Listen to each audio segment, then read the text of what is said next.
اتقوا الله أوصيكم وإياي بتقوى الله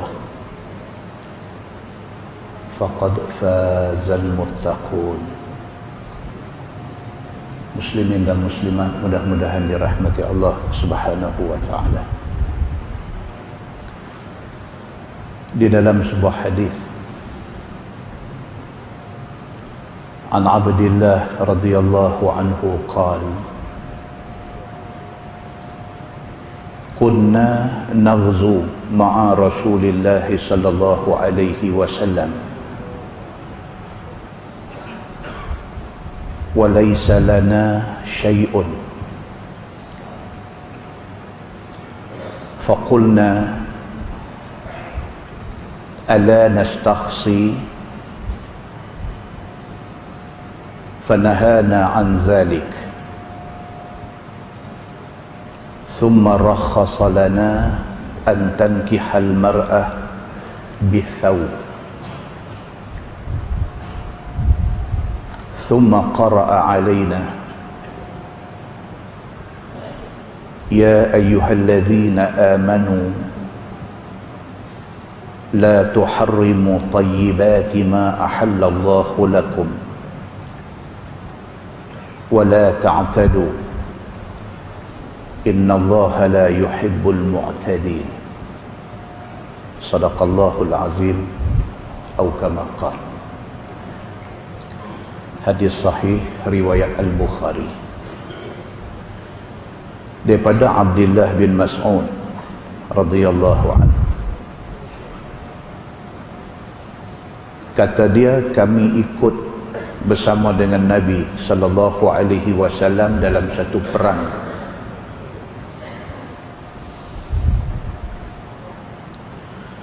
Wa laysa lana syai'un. Kata Abdullah bin Mas'ud, kami ni orang susah,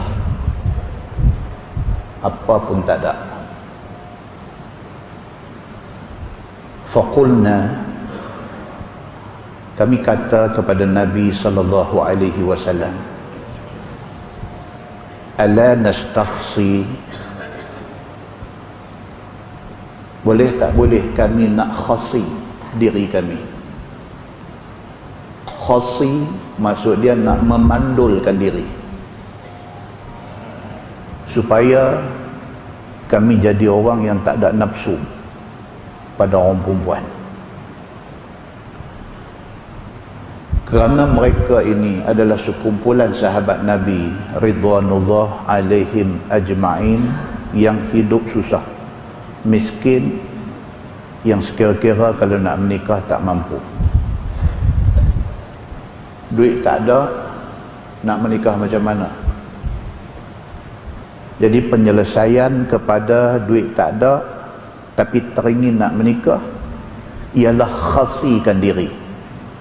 Orang Melayu kata kasih. Khasi maksudnya pergi buat sesuatu yang boleh menyebabkan tak ada nafsu. Depa jumpa Nabi sallallahu alaihi wasallam, depa kata dekat Nabi, ala nastakhsi, ya Rasulullah, boleh tak boleh kami buat something yang boleh menyebabkan kami jadi tak ada nafsu pada orang perempuan. Sebab nafsu ada, duit tak ada, nak menikah macam mana? Fanahana an zalik, Nabi sallallahu alaihi wasallam larang. Nabi kata tak boleh. Thumma rakhasa lana an tankihal mar'ah bithawb. Kemudian Nabi sallallahu alaihi wasallam memberi rukhsah, memberi satu kelonggaran kepada sahabat-sahabat yang susah, yang miskin, boleh kahwin dengan bermaskawinkan sehelai kain. Nak bagi duit buat mas kahwin tak ada duit, nak bagi cincin emas, nak beli cincin emas tak ada duit, nak bagi duit dinar, nak bagi duit emas tak ada, nak bagi sesuatu yang ada value, yang ada nilai, tak ada. Nabi sallallahu alaihi wasallam memberi rukhsah, Ra, kha, sad, ta marbutah. Rukhsah maksudnya kelonggaran, keringanan. Nabi SAW kata boleh menikah bermas kawinkan sehelai kain. Ada kain pelekat selai, ada kain batik selai, guna itu sebagai mas kawin. Walaupun awal-awal hukum mas kawin ni mesti benda yang ada value, benda yang ada harga. Sama ada nak bagi mas kawin dalam bentuk duit, duit itu ada value, ataupun bagi mas kawin dalam bentuk rantai labuh, ataupun bagi dalam bentuk gelang emas, gelang tangan, itu semua benda ada value. Dan pernah Nabi SAW mengizinkan sahabat kahwin bermas kawinkan ayat Al-Quran yang dia hafal. Dalam hadis yang kita jumpa malam ni, Nabi SAW bagi rukhsah, bagi keringanan, bagi satu kemudahan. Kalau ada kain selai pun tak apalah, jadikan itu mas kawin kepada nikah kamu. Thumma qara'a alaina. Lepas Nabi SAW habang, Nabi kata, okeylah, hampa dah tak ada apa, kalau ada kain selai, jadikan kain selai itu mas kawin. Kemudian Nabi SAW membaca sepotong ayat, ayat 87 surah Al-Ma'idah. Ayat ni malam ni tak ada baca, InsyaAllah bulan depan kita baca tafsir ayat ini. Allah berfirman, ya ayyuhallazina amanu, wahai orang-orang yang beriman, la tuharrimu tayyibati ma ahallallahu lakum. Janganlah kamu mengharamkan benda baik yang Allah halalkan bagi kamu. Dalam Islam tuan-tuan, kalau satu benda tu Tuhan halalkan, benda tu tentu baik. Allah tidak pernah menghalalkan benda tak baik. Kalau sekiranya benda itu halal dalam Islam, benda tu tentu tayyibat, tentu benda baik. Maka Allah sebut dalam ayat ni, jangan ada di kalangan kita orang Islam benda yang Allah halalkan, benda yang baik kita haramkan. Jangan. Allah menghalalkan nikah. Jangan kita haramkan nikah atas diri kita kerana kita miskin, kerana kita tak mampu, kita nak pi qasikan diri kita, nak pi buang nafsu daripada diri kita kerana tak ada duit, tak boleh kahwin. Sedangkan nikah itu benda baik dan Allah menghalalkan nikah. Maka jangan ada siapa-siapa daripada kalangan orang Islam yang beriman kepada Allah yang diharamkan benda yang dihalalkan oleh Allah, kerana benda yang Allah halalkan tentu benda baik. Wala ta'tadu. Quran kata, dan janganlah hampa melampau batas. Saya nak fokuskan muqaddimah malam ni tentang perkataan ini, tentang perkataan ta'tadu, tentang perkataan ghulu, tentang perkataan melampau dalam agama. Dan isi kuliah malam ni dan insya-Allah bulan depan kalau kita panjang umur juga, dia berkisar tentang benda ni, tentang betapa ada orang yang mengaku Islam, mengaku beriman kepada Allah, tiba-tiba dia melampau dalam agama. Dia ghulu. Dalam bahasa Quran dan bahasa hadis disebut ghulu, ghin lam waw. Ghulu. Ghulu maksudnya dia over dalam beragama. Dalam ayat 87 surah Al-Ma'idah, Tuhan kata, wahai orang yang beriman, yang pertama, benda halal jangan hampa haramkan. Yang kedua, wala ta'tadu, dan jangan hampa over, jangan hampa melampaui batas agama. Innallaha la yuhibbul mu'tadin. Kerana Allah Subhanahu wa ta'ala tak suka kepada orang yang melampaui batas.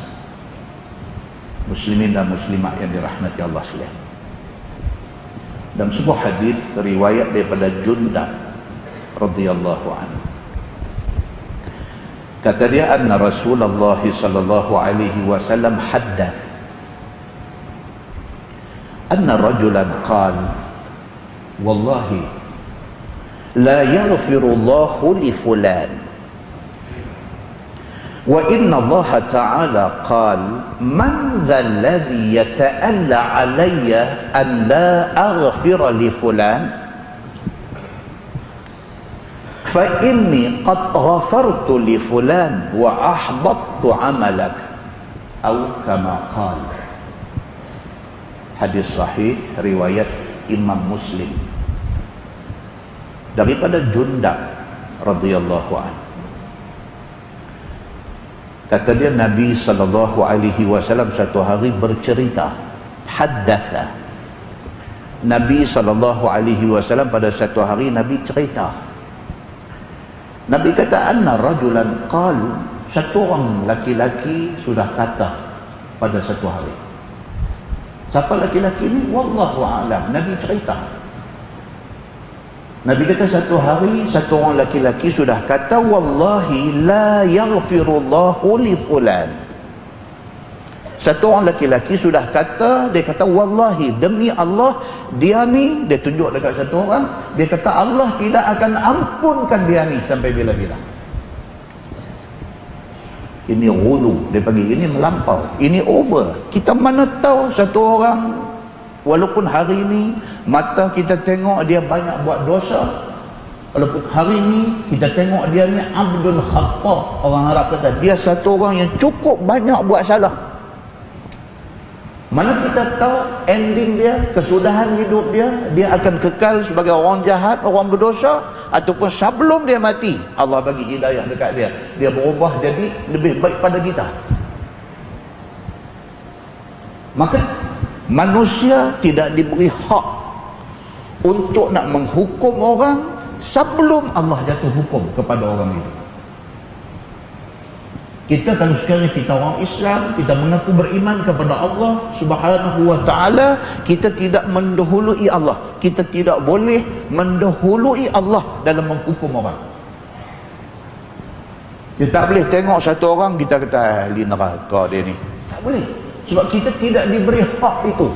Hak untuk menghukum orang ahli neraka, hak untuk nak menghukum orang dengan hukum-hukum yang Allah sahaja boleh bagi. Nabi SAW pada satu hari bercerita. Nabi kata ada satu laki-laki, dia pergi sebut di mulut dia, dia kata wallahi la yaghfirullahu li fulan. Dia kata satu orang sudah kata di mulut dia, demi Allah, dia kata dia ni Allah tak akan ampun dosa dia. Wa inna Allah ta'ala qal man dhal ladhi yata'alla alayya an la aghfira li fulan. Nabi SAW kata, sedangkan Allah Subhanahu wa ta'ala sebut, siapa dia ni yang begitu sombong sekali bersumpah dengan nama aku, yang mengatakan aku tidak akan ampunkan dosa orang ni. Tuhan sudah tanya. Tuhan kata siapa dia ni yang begitu sombong, yang begitu angkuh, yang begitu takabur, boleh menghukum satu hamba aku sebagai tidak akan diampunkan dosa oleh aku. Siapa dia ni? Siapa bagi kuasa dekat dia? Siapa bagi hak dekat dia sehingga dia boleh begitu sombong mengatakan orang ini Allah tidak akan ampunkan? Tuhan kata siapa dia ni? Who are you? Fa inni qad ghafartu li fulan. Tuhan kata sedangkan aku sudah pun mengampunkan dosa orang itu. Tuan-tuan, hadis ini hadis sahih riwayat Imam Muslim. Kita pergi kata dekat satu orang dia ni berdosa, dia ni ahli neraka, tiba-tiba tanpa pengetahuan kita dia sudah bertaubat dengan taubat nasuha dan Allah sudah pun menerima taubat dia. Tiba-tiba kita mendahului Allah, kita pergi kata dia ni demi Allah, Allah tidak akan ampunkan dia. Allah Subhanahu wa ta'ala kata balik. Allah kata siapa dia ni begitu angkuh, begitu sombong, menuduh orang ini sebagai aku tidak ampun dosa dia, sedangkan aku sudah pun mengampunkan dosa orang ini. wa ahbattu amalak. Bahkan Tuhan kata, hang yang kata dia ni tak akan diampunkan dosa oleh Allah, amalan hang telah aku sia-siakan.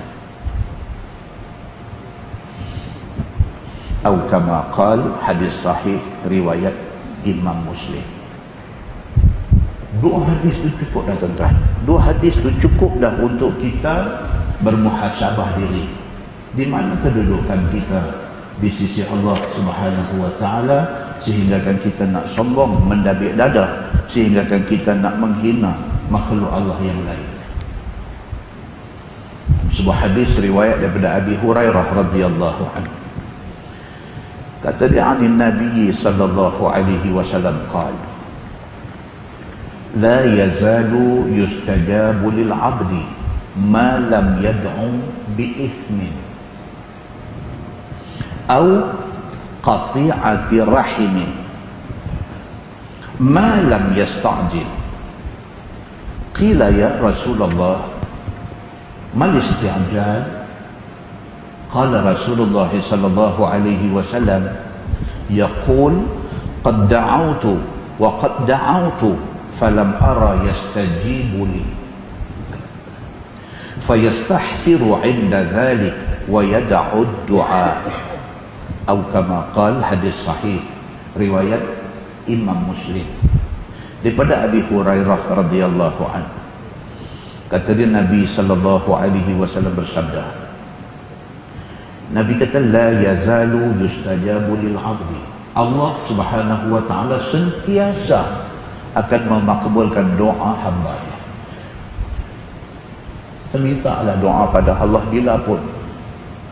Lepas sembahyang fardu ke, waktu kita terjaga tidur pukul 3, pukul 4 pagi ke, menjelang subuh ke, kita tunggu hari Jumaat, bainal khutbatain, di antara dua khutbah ke, lepas sembahyang asar pada hari Jumaat ke, kita memburu masa-masa mustajab doa. Mana hadis kita jumpa yang Nabi sallallahu alaihi wasallam habaq kata ini masa mustajab doa, kita grab peluang itu, kita manfaatkan saat dan ketika itu, kita berdoa kepada Allah Subhanahu wa taala. Nabi sallallahu alaihi wasallam kata, la yazalu yustajabu lil 'abdi. Allah Subhanahu wa taala sentiasa nak memustajabkan doa hamba dia, ma lam yad'u bi ithmin, selagi mana dia tidak isi doa dia itu dengan dosa. Slot masa untuk berdoa itu tidak diisikan dengan doa yang berbentuk dosa. Minta doa benda yang tak bagus, dia diminta dekat Allah. Dia kata, ya Allah, Engkau tahu macam mana bencinya aku kepada Fulan bin Fulan ni, lagi mati orang dia ni. Minta macam tu. Itu doa bi-ithmin, doa yang berdosa. Allah tak mau dengar doa macam ni. Selagi mana dia tidak berdoa biqati'ati rahimin, untuk memutuskan silaturahim. Dia kata, ya Allah, Engkau tahu macam mana bencinya aku kepada abang aku ni. Aku minta ampun kepadamu ya Allah, aku tetap akan benci dia. Dia minta supaya Allah Subhanahu wa taala ampunkan dosa dia kerana dia benci abang dia. Benci abang, putus silaturahim. Silaturahim ni maksud apa tuan-tuan? Maksudnya lahir daripada rahim yang sama. Kita, abang kita, kak kita, adik kita, di semua lahir daripada rahim mak kita. Tiba-tiba kita nak pergi putuskan hubungan itu. Kita tak mengaku abang kita, abang kita. Dia abang kita, tapi kita tak mengaku dia abang. Dia adik kita, kita tak mengaku dia adik. Kita nak putuskan silaturahim. Kita beranak daripada rahim yang sama. Tiba-tiba kita deny, kita menafikan hubungan itu.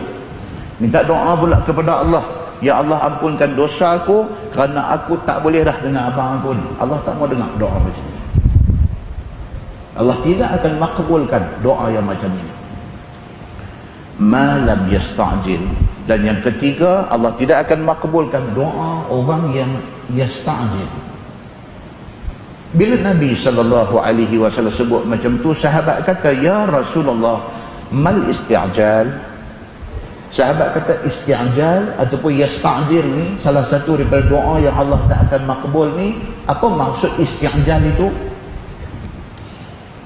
Qala Rasulullah sallallahu alaihi wasallam yaqul qad da'awtu wa qad da'awtu falam ara yustajibu li. Maksud isti'jal itu ialah satu orang berdoa, tiba-tiba doa dia ni tak dapat. Apa hak dia minta tak dapat.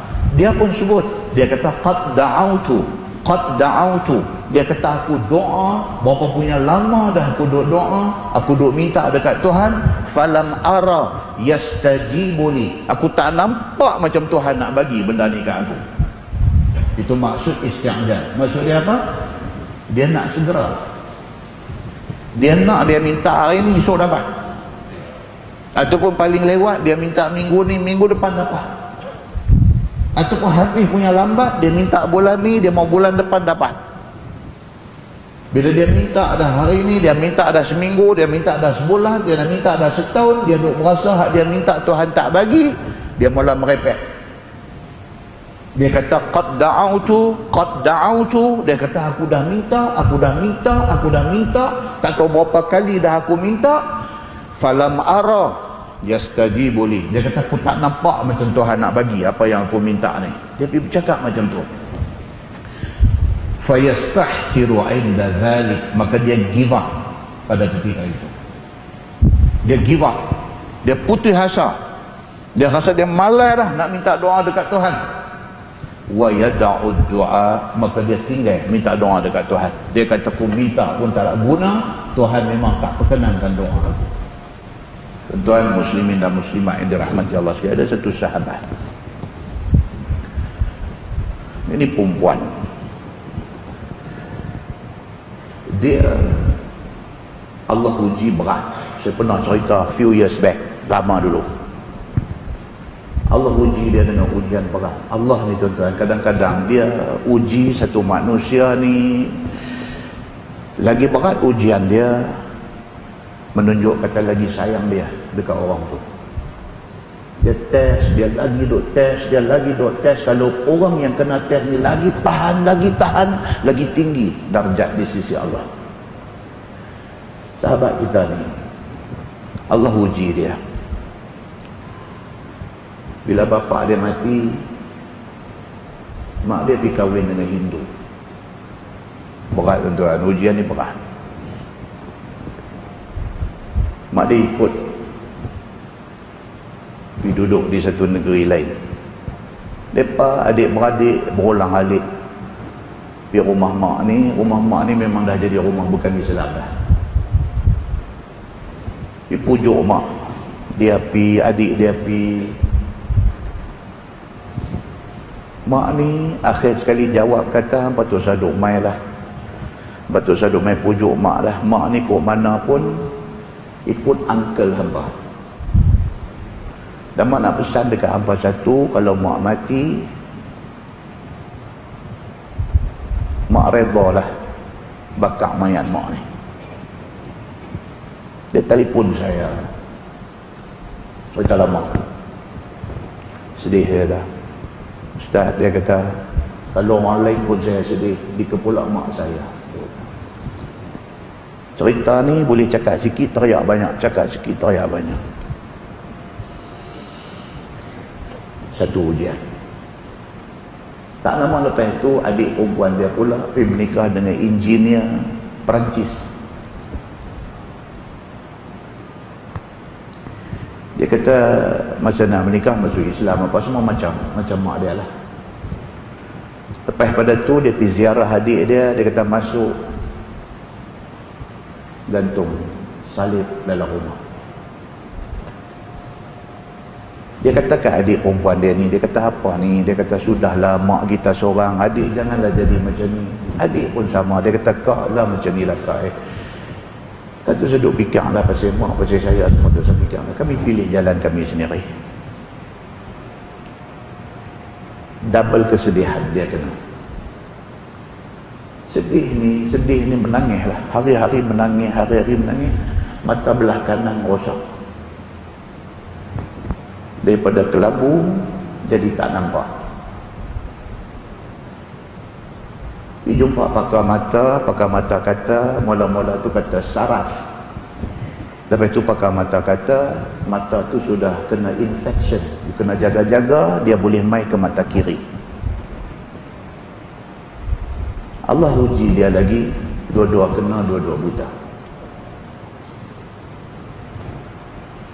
3 ujian dia kena. Mak, adik perempuan dengan dia mata jadi macam tu.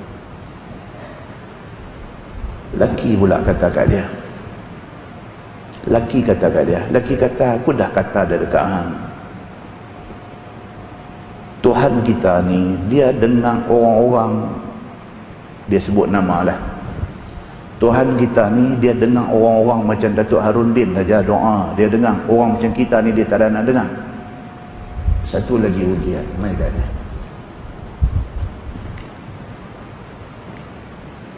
Bila dia telefon cerita macam ni tuan-tuan, kita boleh kata apa tuan-tuan? Kita boleh baca ayat Quran, kita boleh baca hadis, kita boleh buat satu counselling dekat dia, tapi dia menanggung benda-benda ni semua.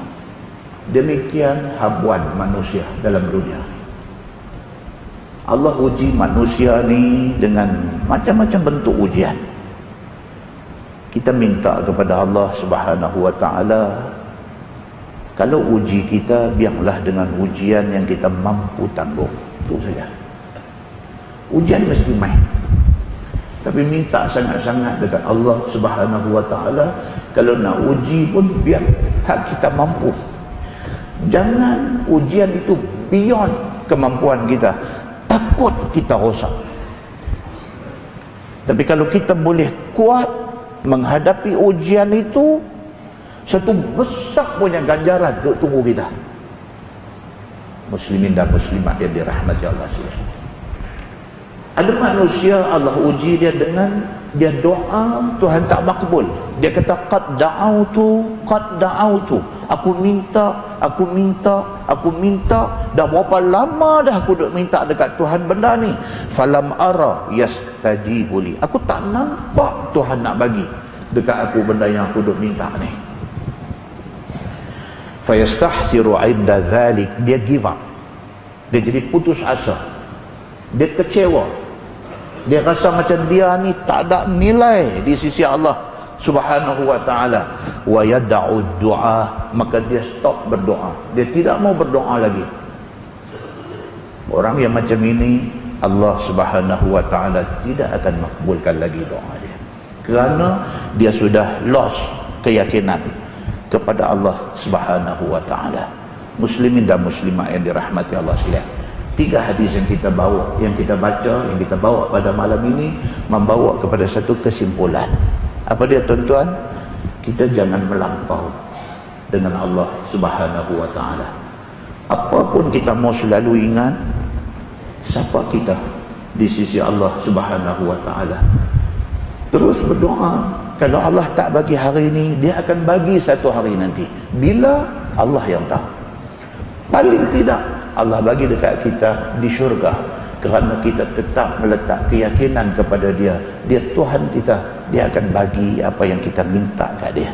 Mudah-mudahan mukaddimah itu memberi manfaat kepada kita, insya-Allah. Kita menggunakan tafsir Nurul Ihsan jilid 1. Nurul Ihsan jilid 1 muka surat 236. Muka surat 236. Kita masih lagi berada di dalam tafsir surah Al-Maidah. A'udzubillahi minasyaitonir rajim. Laqad kafara alladhina qalu. Sungguh telah jadi kafir segala mereka yang berkata innallaha thalithu thalatha, bahwasanya Allah Subhanahu wa ta'ala itu satu daripada 3 Tuhan. Tuhan bagi satu statement yang straightforward, direct. Tuhan bagi, Tuhan kata laqad kafara alladhina qalu innallaha thalithu thalatha. Siapa yang kata Tuhan ada 3, kafir. Tuhan bagi macam tu. Tidak ada tolak ansur, tidak ada rundingan dengan orang yang macam ni. Kerana Allah Subhanahu wa taala Tuhan yang esa. Allah Subhanahu wa taala Tuhan yang tidak boleh kita associate dia dengan apapun. Kita tidak boleh kata Tuhan ada mak, kita tidak boleh kata Tuhan ada ayah, kita tidak boleh kata Tuhan ada isteri, kita tidak boleh kata Tuhan ada anak, kita tidak boleh kata Tuhan ada pembantu di dalam mentadbir alam ini. Tidak boleh, kerana Allah Subhanahu wa taala Tuhan yang esa. Dia buat semua benda ni sendiri dia. Oh, Ustaz, habis tu yang malaikat-malaikat ni duk tolong dia. Kalau tak ada malaikat pun Tuhan boleh buat. Allah sengaja mengadakan malaikat untuk tugas-tugas yang tertentu, tetapi Allah tidak berhajat kepada malaikat. So, siapa-siapa yang kata Tuhan ada 3, ada Tuhan, ada isteri Tuhan, ada anak Tuhan, Tuhan kata depa ni kafir. Kuasa untuk mengkafirkan hamba ni kuasa siapa? Kuasa Allah. Mukadimah kita baca tadi siapa? Manusia tidak boleh mengkafirkan orang, tetapi Allah Subhanahu wa taala boleh mengkafirkan orang yang kufur dengan dia. Maka Allah sebut dalam ayat ni, laqad kafara alladhina qalu innallaha thalithu thalatha. Sesungguhnya Allah Subhanahu wa taala kata telah jadi kafir segala mereka yang berkata Allah itu satu daripada 3 Tuhan, iaitu Allah, Isa dan ibunya. Siapa pi kata macam ni, di sisi Allah dia kafir. Maksud kafir apa dia? Dia engkar, dia mengengkari apa yang Allah kata. Allah suruh Nabi Muhammad kata, qul huwallahu ahad. Katakanlah wahai Muhammad, Allah itu esa. Macam mana kita disuruh kata Allah itu esa, tiba-tiba hang pi kata Allah ada isteri, hang kata Allah ada anak, hang telah mengingkari ayat Allah, hang kata. Muslimin dan muslimat yang dirahmati Allah sekalian, kata dia ini adalah perkataan Nasrani daripada puak Nasturiyah. Mereka pun ada macam-macam puak. Ini puak Nasrani, Nasturiyah dan Markusiyah, daripada Nasrani. Dia ada lagi, dia ada puak Yaqubiyah, Nasrani dulu. Dia ada Mulkiyah, Nasrani dulu. Kita jangan jadi macam tu. Sebab Nasrani ni, mereka ni mengikut Nabi Allah Isa alaihi salam, dan Nabi Isa mai sebelum Nabi Muhammad sallallahu alaihi wasallam. Sudah jadi kepada orang-orang yang mengikut Nabi Allah Isa alaihi salam, yang mengikut Injil yang Allah turunkan kepada Nabi Isa alaihi salam, sudah jadi puak-puak ni yang akhirnya antara satu puak dengan satu puak ini berbalah yang membawa kepada tumpah darah. Jangan kita umat Nabi Muhammad sallallahu alaihi wasallam pada hari ini nak create puak-puak yang berbalah yang akhirnya membawa kepada tumpah darah. Kita kena belajar daripada apa yang pernah jadi kepada Nasrani dulu. Nasrani dulu ada banyak puak, mula-mula berbeza pendapat, lepas itu sampai bertengkar, lepas itu sampai mengkafirkan sama-sama sendiri, lepas itu sampai berperang, lepas itu sampai berbunuh. Kita orang Islam hari ini jangan ikut benda tu, jangan berpecah, jangan menambah perpecahan, jangan yang sampai kita ni ke satu tahap esok sampai kita sama kita berperang. Di peringkat dunia sudah jadi. Dia ni klaim kata mazhab ni, dia ni klaim pada mazhab ni, dia ni klaim kata sunnah, dia ni klaim kata syiah. Sama-sama ahlu sunnah wal jamaah, duk kata aku betul, hang salah. Dia nu kata dia betul, dia kata kita salah, kita kata kita betul, kita kata dia salah. Apa kesudahan kepada perbalahan ini? Apa untungnya bergaduh? Apa untungnya kita mencari pasal yang akhirnya membawa kepada tak bertegur siapa, membawa kepada kalau berjumpa bertengkar, membawa kepada yang lebih malang sekali sampai berlaku tumpah darah. Muslimin dan muslimat yang dirahmati Allah sekalian, berlaku kepada golongan Nasrani. Mereka ni ada banyak puak. Satu puak menyalahkan satu puak, satu puak menyalahkan satu puak, satu puak mengkafirkan satu puak, satu puak mengkafirkan puak yang satu lagi. Muslimin dan muslimat yang dirahmati Allah sekalian, wa ma min ilahin illa ilahun wahid. Dan tiadalah daripada Tuhan itu melainkan Tuhan yang besar. Tuhan sebut dalam ayat yang kita baca ni, surah Al-Ma'idah ni, Tuhan kata Allah satu. Wa illam yastahu amma yaqulun wa illam yantahu amma yaqulun. Dan jika tiada berhenti mereka itu, yakni Nasrani itu, daripada barang yang mereka itu kata, iaitu Tuhan tiga, la yamassanna alladhina kafaru minhum azabun alim. Tuhan kata sungguh lagi akan kena kepada orang kafir daripada mereka itu azab yang sangat sakit, iaitu neraka. Kalau sekiranya puak Nasrani ini tidak stop daripada kata Tuhan ada tiga,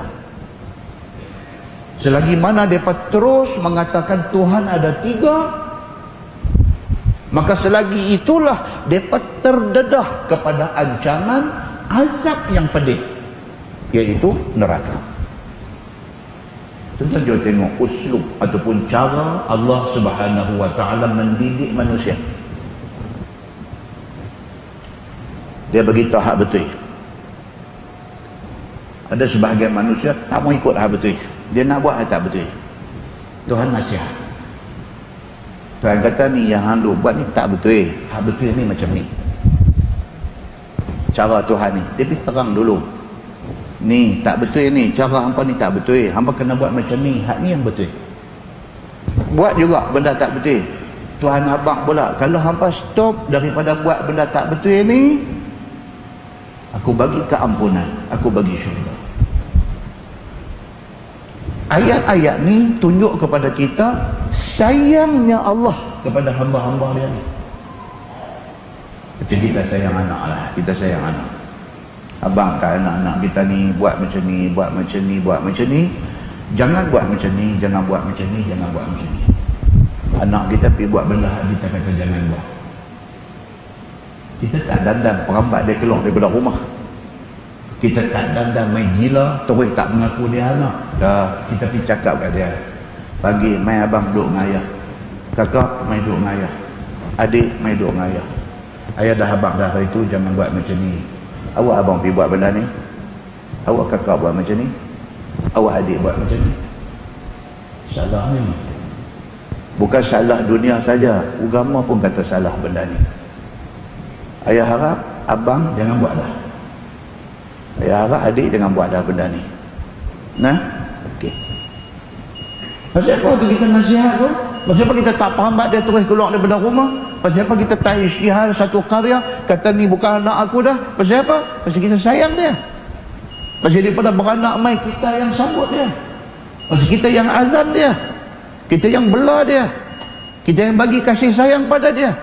Kita yang belanja untuk keperluan dia. Kita yang sekolahkan dia. Kita yang gembira atas kejayaan dia.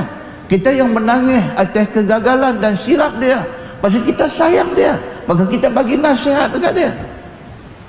Sayang kita kepada anak kita tak boleh lawan sayang Allah kepada kita. Allah lagi sayang kepada kita. Orang Nasrani, Allah sudah kata Allah Tuhan yang esa. Tak, dia kata ada tiga Tuhan. Allah, tapi ada bini ada anak. Tuhan tak dandan tuih jumlah mereka ni sebagai ahli neraka. Allah bagi lagi satu amaran dekat mereka ni. Kita duk baca ayat ni, Allah kata apa?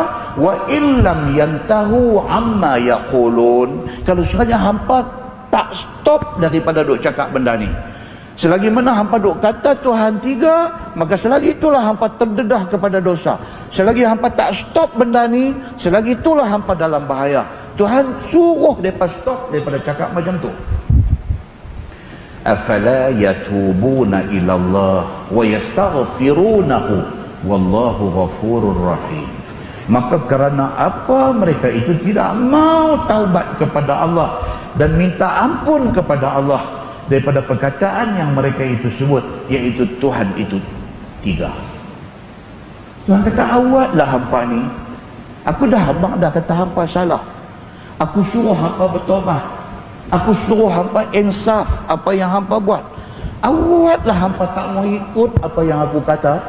Tuhan ni sampai macam tu sekali, dia nak selamatkan orang Nasara daripada masuk neraka. Macam tu sekali Tuhan tunjukkan sayang dia kepada hamba dia. Dan Allah Subhanahu wa ta'ala itu Tuhan yang amat mengampuni bagi segala orang yang bertaubat, yakni jika taubat dia. Tuhan ni duk tunggu aja bila hamba dia nak bertaubat, dia nak menerima taubat dia. Tentu kita dah baca hadis, sepertiga akhir daripada malam Allah turun ke langit dunia. Hadis sahih. Sepertiga akhir daripada malam Allah turun ke langit dunia. Pukul berapa? Pukul 4, pukul 5. Allah turun ke langit dunia dan Allah duk tanya, mana hamba-hamba aku?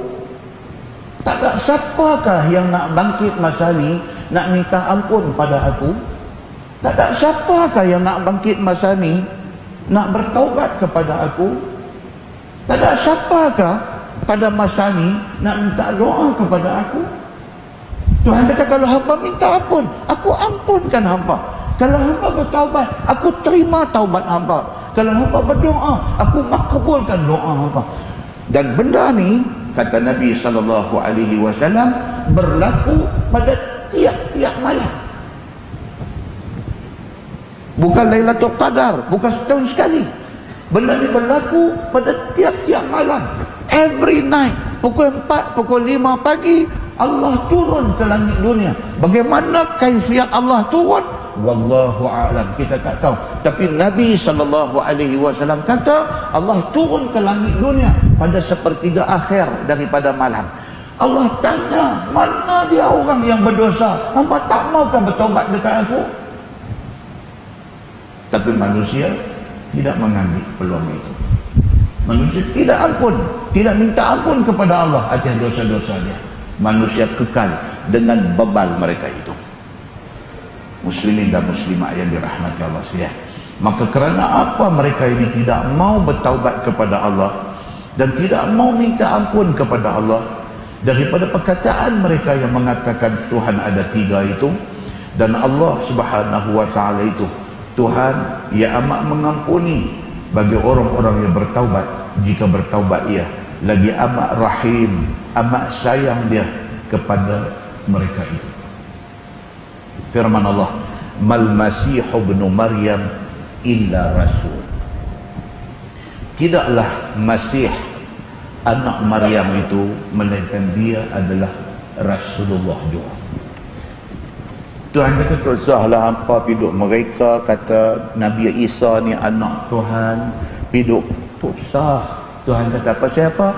Pasal Isa itu ialah Rasul. Dia bukan anak Tuhan, dia Rasul, macam Rasul-Rasul lain.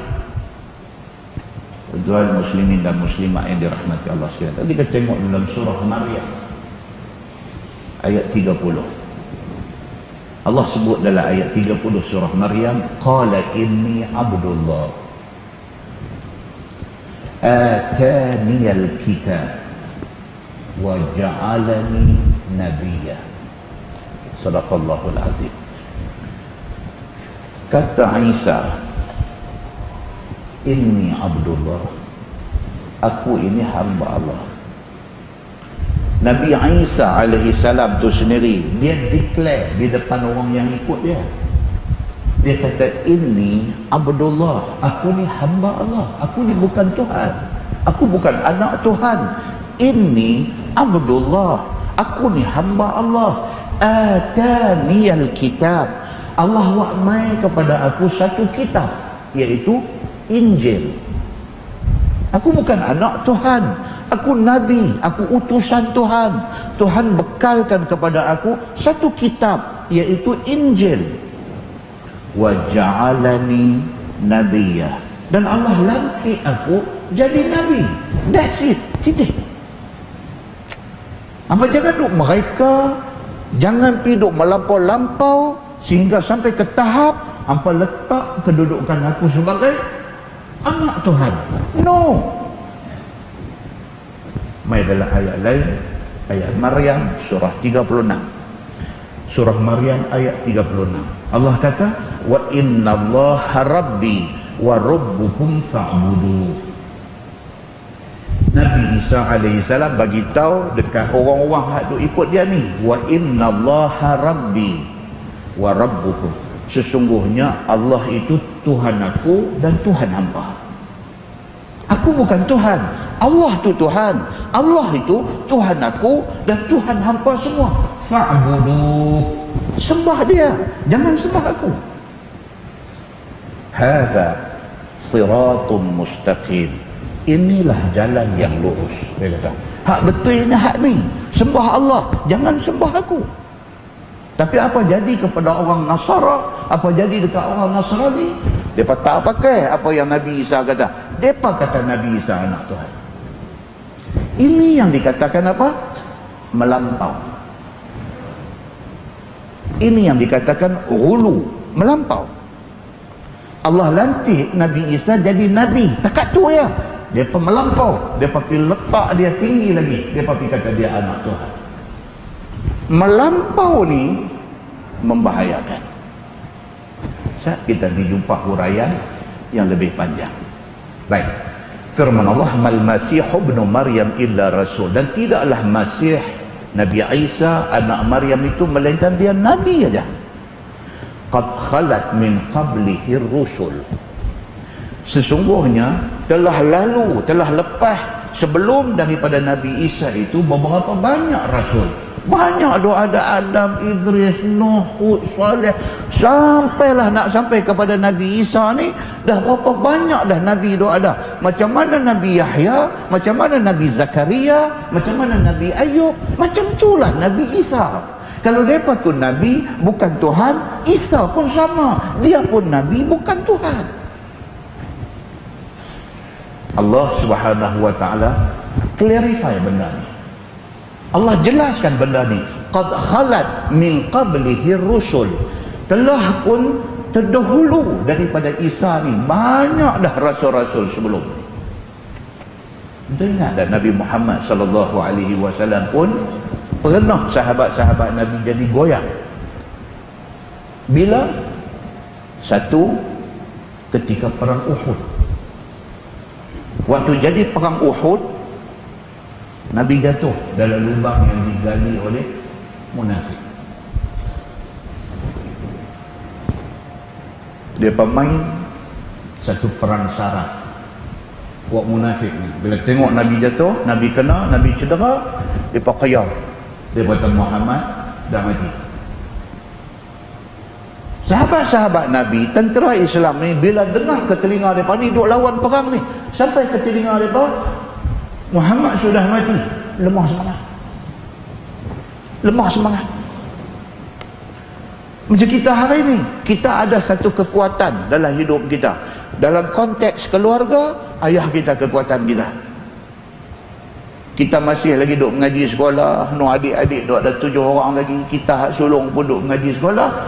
Tahu-tahu main satu mesej masuk dalam telefon, Assalamualaikum abang, ayah kita tak ada dah. Dia shot satu badan daripada hujung rambut sampai hujung kaki. Dia jadi lemah. Pasal apa? Pasal ayah kita dia hero dalam rumah kita. Pasal ayah kita dia yang duk cari rezeki, dia yang duk kerja, yang duk sara kita ngadik-adik 7 orang ni. Dialah yang menjadi kekuatan kita. Tiba-tiba main satu mesej masuk, abang, ayah tak ada dah. Lemah. Macam itulah sahabat-sahabat Nabi dalam perang Uhud. Perang Uhud, perang kedua. selepas perang Badar. Islam masih dalam keadaan lemah. Duk semangat, duk tumpang tuai dengan Nabi aja. Tiba-tiba dalam tengah duk perang, sampai di telinga kata Nabi dah mati, Muhammad sudah mati. Lemah semangat. Lemah semangat. Nabi SAW dengar ni teriakan dan pekikan yang kata dia dah mati ni. Nabi SAW dengar. Serentak dengan itu Allah turun ayat kepada Nabi, wa ma Muhammadun illa rasul qad khalat min qablihi ar-rusul afa in mata aw qutila qalabtum ala a'qabikum wa man yanqalib ala aqibaihi falan yadurrallaha syai'an wa sayajzillahu syakirin. Turun ayat tu. Nabi dalam baca ayat tu, wa ma Muhammadun illa rasul, dan tidaklah Muhammad itu melainkan dia Nabi. Qad khalat min qablihi rusul, sebelum Nabi Muhammad sudah ada ramai nabi-nabi lain. Afa imma ta'au qutilan qalabtum ala a'qabikum, adakah kalau sekiranya Nabi Muhammad mati ataupun Nabi Muhammad dibunuh di dalam peperangan, hampa nak beralih belakang, hampa nak tinggal Islam? Adakah hampa terima Islam ni kerana Muhammad, dan Muhammad mati hampa tak mau Islam? Wa man yanqalib ala aqibai, Tuhan kata siapa yang dengan kerana dengar kata Nabi Muhammad mati, dia beralih tinggal Islam, falan yadurrallaha syai'a, dia kena ingat tindakan dia meninggalkan Islam kerana Nabi Muhammad mati itu, Islam tak akan terjejeh sikit pun. Wasayajzillahu syakirin, dan Allah akan bagi balasan yang setimpal kepada orang yang bersyukur dengan Islam. Dia pegang Islam bukan kerana Muhammad, tapi kerana Allah Subhanahu wa ta'ala. Bila Nabi baca ayat tu, sahabat-sahabat dengar suara Nabi dan dengar pula ayat Quran ni turun main, dia main balik semangat ni, dan Islam menang di dalam perang Uhud. Second time ayat ni dibacakan lagi sekali oleh siapa tuan-tuan? Oleh Abu Bakar As-Siddiq radhiyallahu anhu. Bila Sayyidina Abu Bakar baca ayat ni? Bila? Hari Nabi SAW betul-betul wafat. Bila Nabi wafat di pangkuan isteri dia Aisyah radhiyallahu anha, berita kewafatan Nabi tersebar. Daripada orang tepi rumah duk ada di masjid, tersebar sampai kepada seluruh pelosok Madinah. Sidina Umar bin Al-Khattab radhiyallahu anhu bila dengar cerita kata Nabi wafat, Umar yang gagah perkasa, yang garang ni, gementak satu badan. Pasal apa? Pasal itulah kekuatan mereka. Nabi Muhammad sallallahu alaihi wasallam adalah kekuatan mereka. Sahabat-sahabat tak mau telinga ni, tak mau dengar kata Nabi wafat, tak mau dengar. Pasal apa? Pasal sayang Nabi. Pasal apa? Pasal dia perlu Nabi. Dia tak mau dengar kata Nabi wafat. Tapi hari ini sampai ke telinga mereka kata Nabi sudah wafat. Umar Al-Khattab ketak satu badan, dia kata Muhammad tidak akan mati. Bukan Umar satu orang yang bergoyang akidah dia, tak, tapi sayang dia dekat Nabi.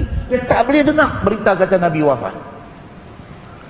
Abu Bakar As-Siddiq dia ada di rumah dia dekat Sunuh, dekat dengan Masjid Quba. Masjid Quba Madinah bukan jauh mana pun, dekat dengan Masjid Quba. Dia ada di rumah dia di situ. Orang habang kat dia kata Nabi wafat. Abu Bakar yang terkenal dengan panggilan Rajul Bakka, laki-laki yang kuat menangis ni, bila sampai ke telinga dia, dia tak menangis. Dia pakai baju, dia ambil kuda dia, dia pacu kuda dia daripada dekat Masjid Quba tu mai sampai ke rumah Nabi SAW. Dia sampai, dia masuk, dia tengok Nabi dah diletak atas pangkin, dah tutup mai muka. Dia pergi buka, dia tengok Nabi, dia cium di antara dua mata Nabi, dia menangis. Baru dia menangis. Dia keluar ni, semua di luar ni ruyuh ni, tak boleh nak terima kata Nabi wafat ni. Abu Bakar baca ayat ni, wa ma Muhammadun illa rasul. Dia kata, dan tidak ada Muhammad itu melainkan dia rasul. Dia bukan Tuhan, dia rasul, makna dia manusia. Kalau rasul lain yang sebelum ni hidup dan wafat, Muhammad pun tertakluk kepada hukum hidup dan mati. Wa ma Muhammadun illa rasul qad khalat min qablihi rusul. Dia baca ayat ni, telah terdahulu daripada Nabi kita yang kita sayang ni banyak dah rasul lain, dan mereka pun dah wafat, melainkan yang mana yang dipanjangkan umur oleh Allah. Afa imma ta'au qutilam qalabtum ala aqabikum. Dia baca balik ayat ni, ayat yang Nabi baca ketika perang Uhud. Abu Bakar baca balik, dia kata, awal adakah kerana Nabi wafat ataupun Nabi terbunuh maka kita nak tinggal Islam? Wa man yanqalib ala aqibaih falan yadurrallaha syai'ah. Kalau kita ambil sikap macam tu, Nabi tak ada, kita tinggal Islam, kita kena ingat, kita tak boleh memudaratkan Allah sikit pun. Wa sayajzillahu syakirin. Allah akan bagi balasan kepada orang yang bersyukur. Umar bin Al-Khattab radhiyallahu anhu, dia kata, bila aku dengar Abu Bakar baca ayat ni, aku rasa macam aku baru dengar ayat ni.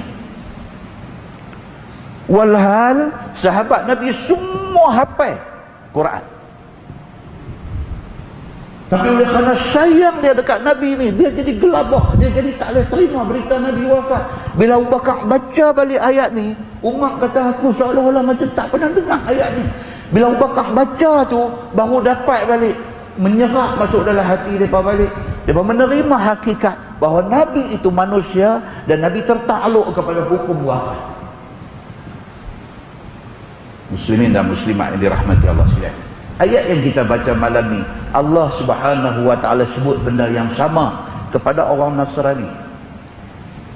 Mal Masih ibn Maryam illa rasul. Dan tidaklah Masih anak Maryam itu melainkan dia nabi, dia rasul. Qad khalat min qablihi rusul. Sesungguhnya telah lalu daripada dahulu, daripada Nabi Isa itu berapa banyak nabi, maka ia seperti jugalah rasul-rasul yang lain. Bukan ia Tuhan seperti yang disangka oleh mereka itu, iaitu Nasrani. Ingat kata, kita sayang macam mana pun dekat Nabi Isa, dia Nabi, dia bukan Tuhan. Sayang kita seperti mana sayang kita kepada Nabi, jangan lebih daripada tu. Kita dilarang ghulu, over dalam membuat sesuatu, overdo, jangan. Macam orang hari ini, sayang dekat Nabi tu bagus. Bila mai hari Maulid pergi buat kek, potong kek, tulis itu happy birthday Nabi Muhammad. Ini ghulu, ini melampau. Ini benda tidak diajar oleh Islam. Kita diajar sayang Nabi dengan banyak berselawat. Kita diajar sayang Nabi dengan mengikut seberapa banyak yang boleh sunnah Nabi. Kita tidak disuruh pergi tempah kek, tulis happy birthday Muhammad. Tuan-tuan masuk dalam YouTube, tuan-tuan type tengok, ada geng-geng hulu ni, ada. Pergi buat kerja yang hulu, yang melampau dalam agama.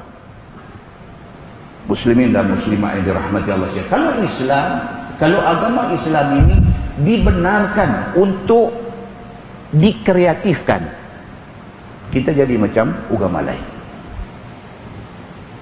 Kalau kita tidak pegang orang Islam ini dengan Quran dan hadis Nabi, kita buka pintu-pintu kreativiti dalam agama, kita akan jadi macam agama lain. Kita reka, kita kata kita buat ni kerana sayang Nabi. Akhirnya macam mana agama lain duk buat macam-macam dalam agama kita jadi macam tu. Muslimin dan muslimat yang dirahmati Allah sekalian. Sikit lagi dan dihurai lagi panjang. Firman Allah, wa ummuhu siddiqah kana ya'kulani at-ta'am. Dan ibunya, yakni ibu kepada Nabi Allah Isa alaihi salam, iaitu Maryam, itu siddiqah. Quran kata satu perempuan yang sangat benar. Siddiqah. Jangan tuduh kata dia berzina sehingga lahirkan Isa. Jangan tuduh kata dia isteri Tuhan. Kerana Maryam itu satu orang manusia siddiqah. Quran kata dia satu orang yang sangat benar. Maryam sendiri tidak pernah klaim kata dia bini Tuhan. Apa hal dengan orang Nasara kata dia isteri Tuhan? Dia sendiri tak pernah kata dia isteri Tuhan. Dia satu orang perempuan yang siddiqah, yang sangat benar. Siapa kata? Allah kata dalam Quran, wa ummuhu siddiqah kana, dua orang, ya'kulani at-ta'am. Dan adalah Maryam itu satu perempuan yang sangat benar. Dan adalah keduanya itu makan akan makanan. Mereka ni manusia. Oleh kerana mereka manusia, macam mana manusia lain makan, mereka makan. Tuhan tak makan. Macam mana hampa kata Maryam isteri Tuhan? Macam mana hampa kata Isa anak Tuhan? Tuhan tak makan. Jangan kata Tuhan, malaikat Tuhan pun tak makan, apatah lagi Tuhan. Tiba-tiba Maryam yang makan, Isa yang hidup hari-hari hidup makan, apa kata mereka dua ni associate, menjadi sekutu dengan Tuhan. Ini salah. Baik. Dan dia kata barang siapa yang makan makanan itu, tiadalah ia Tuhan. Very simple. Kalau dia makan, dia minum, dia bukan Tuhan. Baik. Kerana menunjukkan daif mereka itu. Orang makan ni orang daif, orang lemah. Maksudnya apa? Kalau tak makan, kebuluran mati. Maknanya kita berhajat kepada makan. Maknanya orang yang berhajat orang yang lemah. Allah Tuhan yang tidak lemah. Kalau dia lemah, dia tak boleh jadi Tuhan. Muslimin dan muslimat yang dirahmati Allah. Dan barang siapa yang jadi daripada ke sungai, dan juga barang yang jadi daripada ke sungai kecil dan ke sungai besar. Ini bukan sungai kecil buat macam. Yang ni dia guna bahasa kiasan. Dia kata Maryam dan juga Isa ni manusia. Oleh kerana mereka ni manusia, maka mereka ni ke sungai kecil dan ke sungai besar. Maksudnya buang air kecil dan buang air besar. Dia baca-baca, kata tuan-tuan, saya pun tak sangka punya mereka orang sungai kecil. Jangan. Ini bahasa kiasan. Dia kata Maryam dan Isa ni manusia, tidak patut kita angkat martabat dia pergi jadi isteri Tuhan, pergi jadi anak Tuhan, tak patut. Pasal apa? Pasal bukti kata dia manusia, depa buang ayat kecil, depa buang ayat besar, maka depa tidak boleh jadi Tuhan. Gitu. Firman Allah, unzur kaifa nubayyinu lakumul ayat. Maka renunglah olehmu wahai Muhammad, betapa kami nyata bagi mereka itu akan segala ayat kenyataan atas keesaan kami. Tuhan kata dekat Nabi Muhammad, tolonglah pergi terang dekat puak-puak Nasara, puak Nasrani ini, apa yang aku bagi tahu tadi. Janganlah mereka terus menganggap kata Isa itu anak Tuhan dan Maryam itu isteri Tuhan. Jangan, kerana itu adalah pahaman dan akidah yang salah. Firman Allah, summanzur anna yu'fakun. Kemudian renunglah olehmu wahai Muhammad, betapa berpaling mereka itu daripada yang benar. Muhammad, pahamilah bahawa Nasara itu menyalahi yang benar. Dia tak betul, dia kata. Serta mendirikan dalil kepada mereka, pergi terang dekat mereka, pergi bagi dalil dekat mereka, bagi mereka faham. Inilah apa yang Dr. Zakir Naik duk buatlah ni. Dia pergi bagi speech di depan orang-orang Nasara, orang Kristian. Allah bagi kelebihan dekat dia. Dia boleh memorize ayat Quran, surah berapa, ayat berapa, apa semua, dan on the spot dia boleh bawa pulang. Allah bagi kat dia. Ini anugerah Allah pada dia. Dan bila orang tanya saya satu je saya kata dia ikhlas. Tuan-tuan repeat lah tengok video-video Dr. Zakir Naik ni. Tuan-tuan repeat lah tengok. Tuan-tuan nampak keikhlasan dia. Itu kerajaan Saudi panggil dia, bagi satu anugerah dekat dia.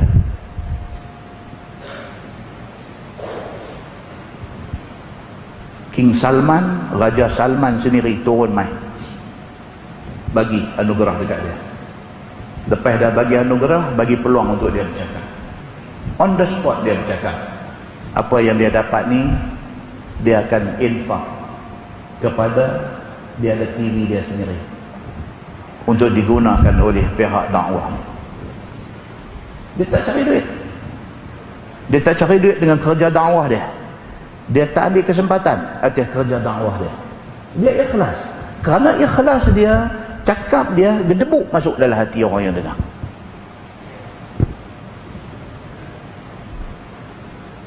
Dr. Aid Al-Qarni baru ni di Filipin. Tengok video daripada viral dalam WhatsApp. Dia dipanggil ke Filipin untuk pergi bagi satu dakwah dia di sana. Filipin negara Kristian, majority population rakyat dan majority Kristian, tapi ada sekelompok yang nak kepada Islam ni, jemput dia pergi. Dia pergi bagi speech. Orang yang ikhlas, yang buat kerja kerana Allah ni, dia cakap dia lain tuan-tuan. Cakap dia menyentuh hati kecil, dhamir orang ni, inner feeling orang ni. Dia pergi tweet benda tu. Dia tembak dia. Dia tengah duduk naik kereta, maka ni duduk bawa musim selfie lah ni. Duduk selfie tepi kereta ni, duduk angkat dengan iPad, dengan apa, dia duduk selfie dengan dia duduk dalam kereta rumah. Main satu orang, pang, bagi peluru. Tak apa, tembak balik ni, lari pergi balik ni, tembak, pang. Allah pelihara dia. Dia tak mati, dia panjang umur. Ni daripada viral pula apa? Bakal masuk Islam, meneru bakal pergi hospital beratok panjang. Dia duduk di katil hospital dengan duduk apa-apa semua ni dengannya. Duduk angkat tangan ni. Masuk main ni dengan seluar pendek, dengan seluar apa ni, Filipin ni. Masuk main katanya, asyhadu an la ilaha illallah wa asyhadu anna Muhammadar Rasulullah. Okey, keluar. Duduk beratok panjang tu. Allah Subhanahu wa ta'ala, agama dia tak ada siapa boleh padam. Agama Allah ni ibarat cahaya, tak ada siapa boleh timbuh bagi terpadam agama tu, kerana Allah yang pelihara agama itu. Muslimin dan muslimat yang dirahmati Allah sekalian, firman Allah dalam ayat ni, dia kata summanzur anna yufakun. Kemudian rundin, perhatilah olehmu wahai Muhammad, betapa berpaling mereka itu daripada yang hak, serta mendirikan dalil. Bagi dalil dekat mereka, bagi mereka fikir. Dr. Zakir Naik, dia bagi dalil, dia open, bangkit. Siapa yang ni tanya berkaitan dengan agama ni, dia jawab balik. Dia jawab balik on the spot. Budak ni dengar, terus syahadah. Asyhadu an la ilaha illallah wa asyhadu anna Muhammadar Rasulullah. Kawan-kawan dia duk ada keliling peluk dia ni, terima dia sebagai saudara yang baru join agama Islam. Muslimin dan muslimat yang dirahmati Allah sekalian, qul ata'buduna min dunillah ma la yamliku lakum darran wala naf'a. Kata olehmu wahai Muhammad, adakah kamu hendak sembah lain daripada Allah? Adakah kamu nak sembah barang yang tidak boleh memudaratkan dan tidak boleh memberi manfaat kepada kamu? Suruh fikir. Hendak sembah batu, hendak sembah kayu, hendak Apa benda ni boleh bagi kamu? Batu ni apa dia boleh bagi kamu? Tuan-tuan tengok balik kisah Nabi Allah Ibrahim alaihissalam. Bapa dia tukang apa? Tukang buat berhala. Ibrahim membesar dalam rumah bapa yang kerja buat berhala, buat jual. Kalau jadi elok jual mahal, kalau ada defect sikit jual murah. Ibrahim duk fikir, dia kata, pak aku yang buat benda ni. Pasal apa yang mereka pergi sembah benda ni? Daripada sembah benda ni, baiklah sembah pak aku.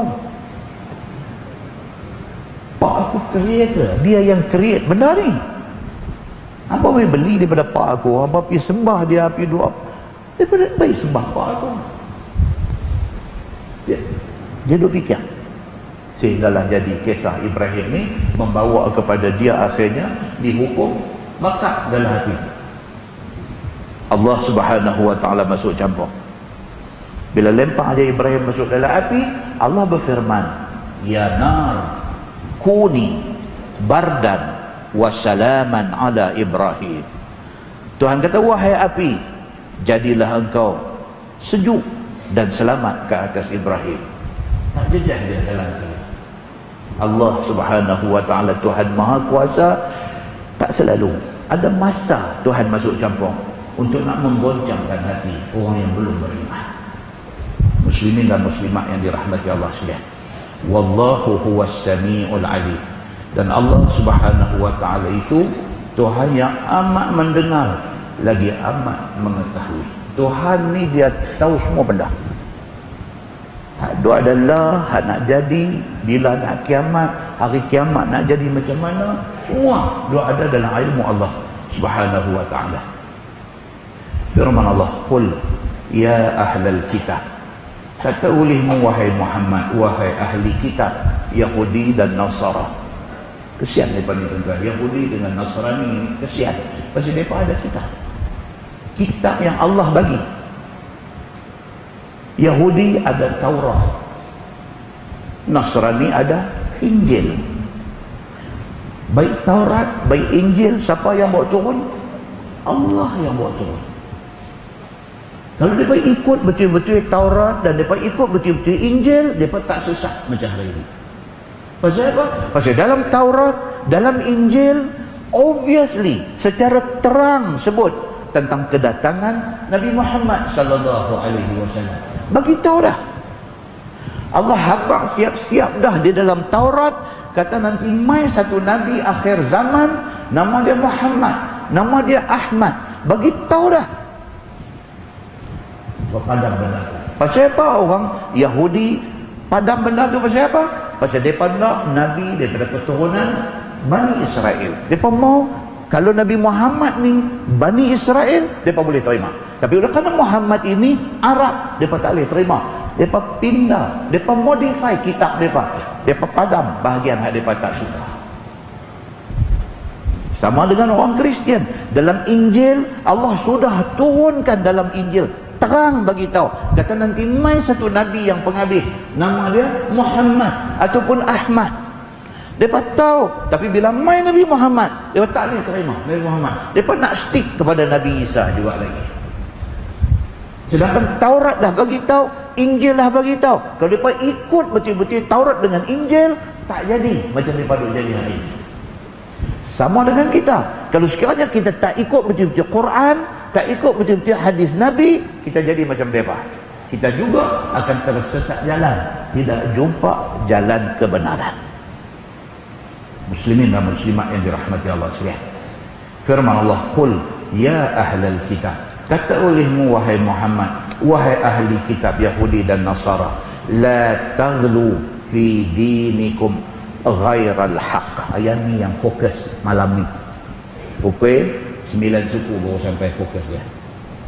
Fokus dia, Tuhan kata la taghlu fi dinikum ghairal haq. Janganlah kamu berlebih-lebihan pada agama kamu dengan yang tidak sebenar. Apa dalam soal nak beragama, jangan over. Apa dalam soal nak berpegang dengan agama, jangan melampau. ikut ngam-ngam macam yang Quran hadis bagi, cukup, jangan piduk mereka lebih. Pasal apa? Pasal mengikut Quran, mengikut hadis, hak mana doa ada tu, hak tu betul. Hak hampa reka tu, hak tu nak jadi penyakit. Ni Quran bagi tahu. Saat kita nanti tengok seperti mana Yahudi menghina sangat-sangat Nabi Isa, sampai ke tahap Yahudi kata Nabi Isa anak zina, melampau. Nampak tak? Yahudi, kitab Taurat dah ada, kitab Taurat dah habang dah Nabi Isa ni timai. Selepas Nabi Isa timai Nabi Muhammad, dah habang dah. Bila main Nabi Isa, dia tolak ke tepi apa yang Taurat kata. Dengan kerana nak tolak Nabi Isa, mereka main sampai ke tahap mereka tuduh kata Nabi Isa anak zina.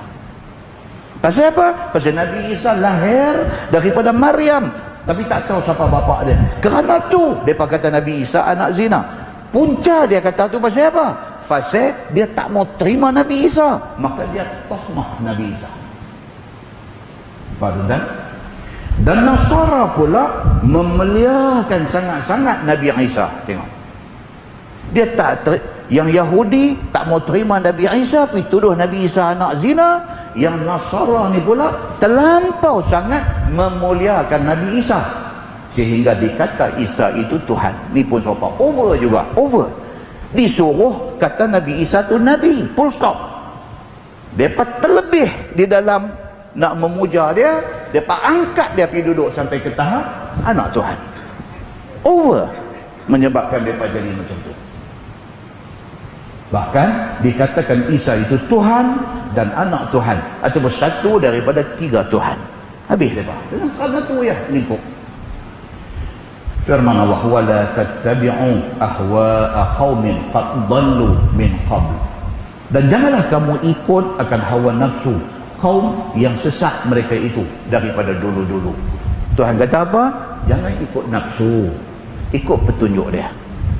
Orang-orang Yahudi ikut Taurat, orang-orang Nasrani ikut Injil. Kalau betul-betul ikut Taurat, ikut Injil, mereka akan terima Nabi Muhammad sallallahu alaihi wasallam. Orang Islam ikut Quran. Kenapa? Quran diturunkan, cantik dah. Nabi Muhammad menjelaskan isi maksud Al-Quran, dan penjelasan Nabi itu adalah hadis Nabi sallallahu alaihi wasallam. Dan dia kata dengan sebab berlebih-lebih mereka kepada mengasihi Nabi Isa itu, dan over mereka di dalam membenci Nabi Isa, wa adallu katsira, maka menyesat mereka itu akan kebanyakan manusia yang sezaman dan yang kemudian daripada mereka itu. Kerana over tu mereka jadi sesat. Terlampau sayang Nabi Isa, dia angkat darjat Nabi Isa pergi jadi anak Tuhan, sesat. Terlampau benci dekat Nabi Isa, pergi tuduh kata Nabi Isa ni anak zina, sesat. Ikut apa yang Quran kata, ikut mana-mana yang hadis kata, selamat, cukup. Jangan lebih, jangan kurang. Dan firman Allah, wa adallu katsira, dan menyesat mereka itu akan kebanyakan manusia yang semasa dan yang kemudian wa dallu an sawa'is sabil, dan sesat mereka itu sendiri pada jalan agama yang betul. Muslimin dan muslimat yang dirahmati Allah sekalian, dalam sebuah hadis nak cerita pasal melampau, ghulu. Ali bin Abbas radhiyallahu anhu qala qala Rasulullah sallallahu alaihi wasallam ghadat al-aqabah wa huwa ala naqati ulqut li hasan falaqadtu lahu 7 hasayat hunna hasal khaz faja'ala yanquduhunna fi kaffihi wa yaqul amthal haula'i farmu. Thumma qala Rasulullah sallallahu alaihi wasallam ya ayyuhan nas iyyakum wal ghulu fid din fa innahu ahlaka man kana qablakum al ghulu fid din, atau kama qala, hadis sahih riwayat Ibnu Majah daripada Ibni Abbas radhiyallahu anhu. Dia kata Nabi SAW bersabda pada pagi melontar di Jamratul Aqabah. Tuan-tuan, orang buat haji. Orang buat haji, dia start 9 hari bulan Zulhijjah, dia pergi Arafah. Okey. Masuk waktu lohong, bermulalah waktu wukuf. Lepas maghrib bergerak mai ke Muzdalifah. Mesti berada di Muzdalifah sehingga selepas separuh malam. Mesti lepas tengah malam. Kutip anak batu, bergerak ke Mina. Bila sampai di Mina, pagi 10 Zulhijjah, pagi raya haji. Lepas subuh, sebaik-baiknya lepas waktu duha. Buat apa?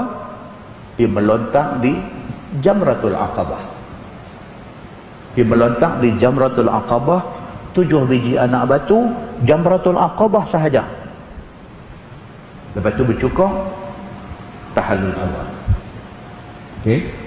Nabi SAW sewaktu sampai di Mina pagi 10 Zulhijjah tu, waktu Nabi nak melontar di Jamratul Aqabah dengan 7 biji anak batu ni, pada waktu tu ni hadis ni berlaku.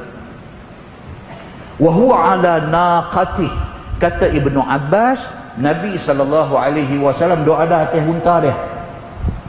Nabi doa ada atas unta dia. Nabi kata ulqut li Hasan.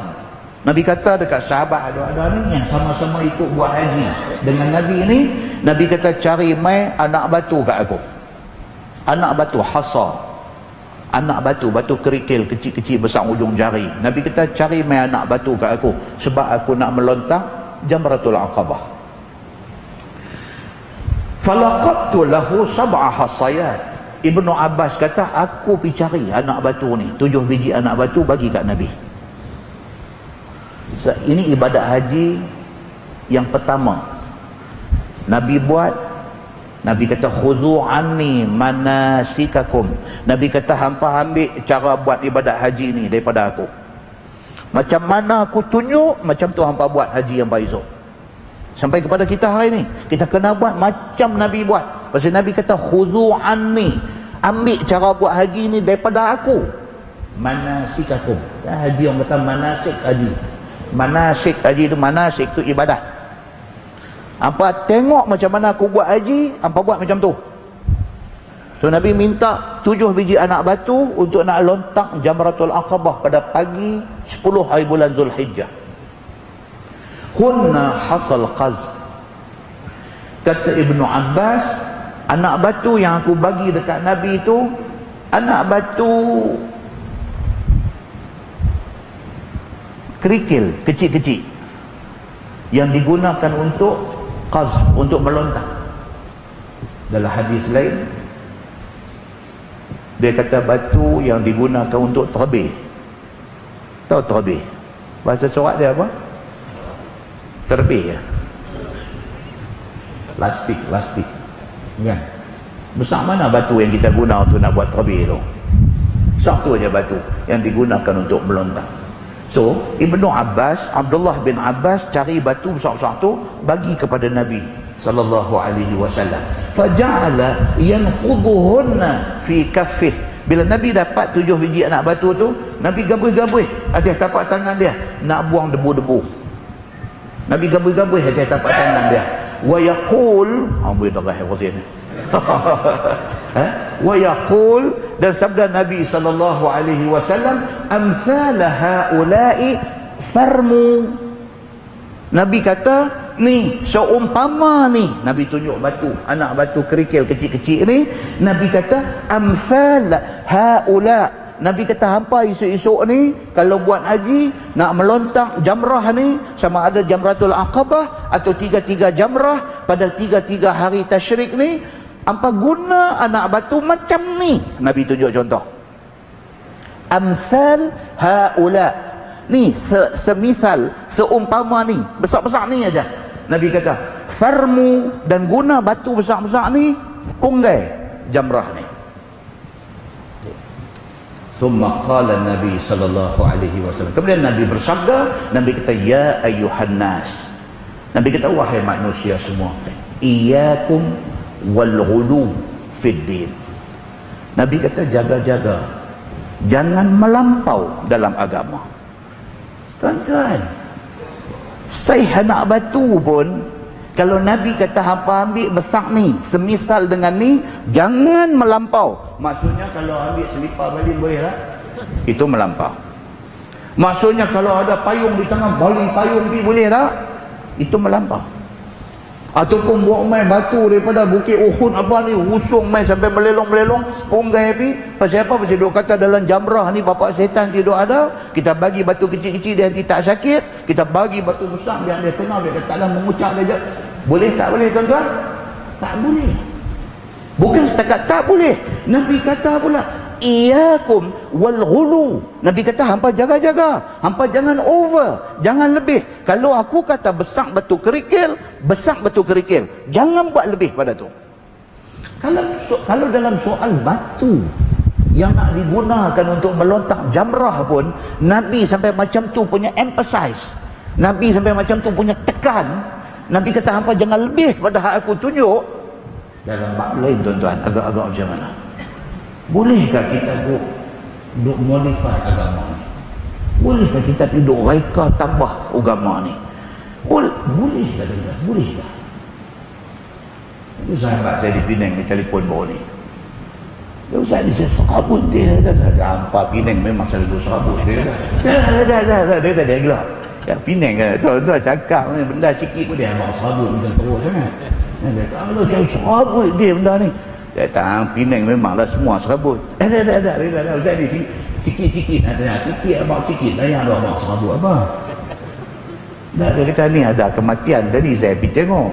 Saya sampai hamba Allah ni baru meninggal. Dia kata Allah ustaz riuh dalam rumah. Dia kata setawat pasal apa? Ni pasal nak bubuh kaki mayat ni, nak ikut mana ni. Allah riuh ustaz dalam rumah. Macam mana saya kata mayat ustaz, mayat. Dia kata mayat kaki weh sembang tu. Saya kata okey, mayat kaki okey. Dan bila nak letak lah rumah ni, orang nak main ziarah ni, kaki tu nak pergi kok mana? Ada kata tala pergi belah kiblat, ada kata kepala pergi belah kiblat, ada Allah mahu ustaz penin dia lah. Jadi tak? Orang Penang kan? Dia kata penin ustaz. Dah betul-betul ni ustaz, sekarang sunnah ni macam mana? Sahabat tanya. Betul-betul, dia kata betul-betul ustaz, sunnah ni macam mana? Dia Nabi dulu bila ada kematian nak letak mayat dalam rumah tu macam mana? Kaki pergi kat kiblat ke, atau kepala pergi belah kiblat ke, atau macam mana ustaz? Saya kata tak ada hadis pun abang buh kat mana kaki tu. Tak ada pun. Ada dah yang bertengkar kau ni kata kau ni. Biasalah saya kata orang Penang kalau tak bertengkar orang Penang lah saya kata. Kan? Boleh kau mana pun tak ada jadi salah apa Bukan ada satu hadis yang memerintahkan terang hang kena tak mayat kaki kok tu kok ni, kalau buh kok lain berdosa masuk neraka apa tak ada. Tak ada. Kita kadang-kadang kita kelabu asap. Kita banyaklah kelabu asap ni banyak. Dua ada di Mekah tu. Tekan mesej masuk main, ustaz ni saya ni ada masalah besar ni. Penang kat ni pun. Dah besar. Apa kan? Tadi saya bawa mak saya uzur, kursi roda, wheelchair. Saya tolak dia, tawar semua ni. Ya Allah ustaz ni, duk ada di hotel ni, macam-macam mufti duk ada sini, dia kata. Pasal memanglah itu semua mufti. Ada yang kata ni, tak boleh. Kalau hang tolak, hang kira tak tawar lagi, hang tolak dulu. Saat selesai tolak, hang pita orang tua ni elok-elok, hang pula tawar. Tak boleh kita sambil tawar duk tolak, tak boleh, dia kata. Oh, saya kata ni tajuk ni tak pernah habis, dia kata. Hang tanya 5 ustaz, nanti 5 jawapan tiada. Dah lah kira betul-betul, jawab betul-betul. Kan? Saya kata perbincangan tentang benda ni perbincangan dari segi berubah niat. Itu saja perbincangan dia. Sebab tawaf ni tak boleh berubah niat. Daripada niat tawaf tu tak boleh berubah. Jadi geng hak kata tak boleh ni pasal dia kata bila kita tolak kursi roda, kita punya niat sudah berubah. Daripada kita tawaf kepada niat tolak kursi roda. So dia kata tak boleh. Puak yang kata boleh pula, dia kata dah, memang kita niat nak tawaf tu, sambil tawaf tolak mak kita atas kursi roda, tak ada masalah. Hak tu saya dulu dengar tadi, dia kata. Dah, tapi betul-betul macam mana? Dia kata, betul-betul tolak, saya kata, tak ada masalah. Jangan tolak orang tua tu pergi jatuh bawah sudah. Tak ada masalah, kata. Bila ada perbincangan, bila ada, biasalah. Dia ni akan berkeras kata hak dia memang betul, dia ni akan berkeras kata hak dia memang betul. Kita nak pakai yang mana? Masya Allah. Tafadhal mashkura. Sama dengan ini, saya punya duk jaga Ustaz punya wuduk ni. Satu perempuan mana ke main rempuh saya balik-balik. Alamak perempuan dia. Cerita tu. Kita dengar ni cara nak abang batal wuduk aja, tapi cara presentation tu. Aduh, macam mana ni kita ni apa ni batal wuduk ni belah terang Ustaz ni, bukan kata was-was saja main rempuh ni, tengok terang perempuan ke. Dia kata kalau hang raplah senang biar semai lain. Tapi hang masuk lagi nanti kena rempuh lagi sekali. Nak habis 7 tu start subuh sampai lepas isyak baru tahu hari. Pasal apa? Pasal dia kena rempuh. Islam ni tak susah macam tu.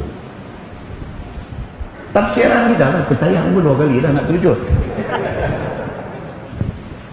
Itu pergi umrah cukup habis, dia baru duk naik sikit-sikit ni jadi macam biji kelulut tu. Dia pakai sekali dia tolak pelan-pelan, dia tolak. Kita kenapa betul aku tu. Jadi kira 2 kali pun betul, kena berhenti bang kuliah, tak ada banyak lagi. Dia ada tujuan tuan pergi jadi tu pun.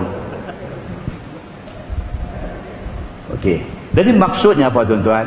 Apa pun jangan melampau. Dalam agama jangan over. Agama habaq tu elok dah. Jangan ditafsir sampai akhirnya jadi susah ke kita. Okey. So Nabi SAW kata, aku kata guna batu besar-besar hasa, besar-besar batu kerikil, besar-besar ujung jari untuk nak melontang, hampa jangan over. Nabi kata, jangan duduk ingat kata oleh kerana melontang ni simbol kepada syaitan, aku nak cari besarnya batu bagi kat syaitan ni. Jangan. Itu dah tafsiran hang, bukan yang ditunjuk oleh Nabi sallallahu alaihi wasallam. Baik melampau ataupun hulu dalam agama ni, hulu perkataan ghain lam wa hulu itu maksudnya melampau, over. Dalil dia dalam Quran, Allah Subhanahu wa taala sebut ayat 77 yang kita baca atas saat ni. Allah kata, وَلَا تَتَّبِعُوا أَهْوَاءَ قَوْمٍ قَدْ ضَلُّوا مِنْ قَبْلُ وَأَضَلُّوا كَثِيرًا وَضَلُّوا عَنْ سَوَاءِ السَّبِيلِ. Tuhan buat main dah ayat tu, jangan kita piduk buat kerja-kerja macam ni, pasal kita boleh jadi sesat. La taghlu fi dinikum ghairal haq. Janganlah kamu melampau dalam agama kamu. Dalam hadis Nabi SAW kata apa? Halakal mutanatti'in. Nabi kata, binasalah orang-orang yang tanattu'. Tanattu' dalam terjemahan maksudnya ekstrim. Binasa orang yang ekstrim. Tak mau ekstrim dalam agama. Perkataan melampau juga diguna dalam Quran dan hadis dengan perkataan tasyaddud. Dalam hadis Nabi sebut tasyaddud. Tasyaddud ni maksudnya dia memberatkan diri dia. Agama tak berat macam tu, tapi dia memberatkan diri dia dengan agama. Dalam hadis Nabi kata, la tushaddidu ala anfusikum. Janganlah kamu memberatkan diri kamu dengan agama ini. Fa innama halaka man qablakum bisyadidihim ala anfusihim. Binasa umat sebelum daripada kamu kerana depa buat bagi agama ni jadi berat, bagi jadi susah kat depa. Wasatajiduna baqayahum fis sawami' wad diyarat. Nabi kata hari ini pun hamba boleh tengok di biara-biara, di gereja dan juga di rumah-rumah ibadat mereka ada orang yang memberatkan diri dengan agama. Maksudnya apa tuan-tuan? Pergi jadi padri tak boleh kahwin. Itu memberatkan diri. Sebab manusia, Allah jadikan manusia ada nafsu, dia ada keinginan nak kahwin, tapi dia pergi ubah benda tu. Dia kata kalau kita buat keputusan nak jadi padri, kita tak boleh kahwin. Orang ni tasyaddud, dia memberatkan diri dia dengan hal agama. Yang ketiga, ghulu atau melampau juga dipanggil dengan perkataan i'tidal. I'tidal. Quran kata mu'tadin. Kan dalam Quran sebut innallaha la yuhibbul mu'tadin. I'tidal ni maksud dia apa? Ceroboh maksud dia. Melampau. Kita menceroboh masuk kawasan yang bukan kawasan kita. Kita melampaui kawasan itu. Watilka hududullah fala ta'taduha. Dan itu adalah sempadan yang Allah tentukan. Jangan kamu cerobohi sempadan itu, jangan kamu melampaui sempadan itu. Pasal apa duk jadi ghulu? Orang buat kajian. Pasal apa yang duk jadi ghulu, jadi melampau dalam agama ni? Satu, dia kata pasal kejahilan. Tak ada ilmu.